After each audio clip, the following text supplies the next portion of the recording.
खड़ी हूँ मैं दिल्ली के अकबर रोड पे। यहाँ पे सुबह एक शरारती तत्वों द्वारा एक पोस्टर लगा दिया गया था, जहाँ पे महाराणा प्रताप रोड का एक बोर्ड लगा था। आप देख सकते हैं कि किस तरीके से यहाँ पे अभी भी वो पेपर जो है वो चिपका हुआ नज़र आ रहा है, जिसपे ये लिखा हुआ था कि महाराणा प्रताप रोड, ऐसा लिखा हुआ था इसके ऊपर। अब वो पोस्टर हटा दिया गया है।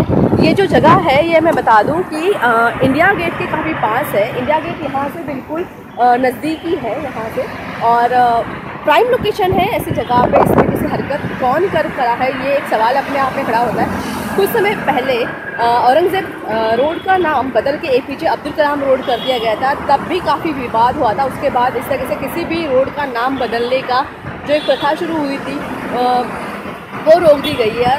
उसके बाद अचानक जब इस पोस्टर की बात आई तो दिल्ली के मीडिया में हड़कंप मच गई थी कि अचानक कैसे हो गया, बिना किसी फॉर्मल इन्फॉर्मेशन के नाम कैसे बदला गया।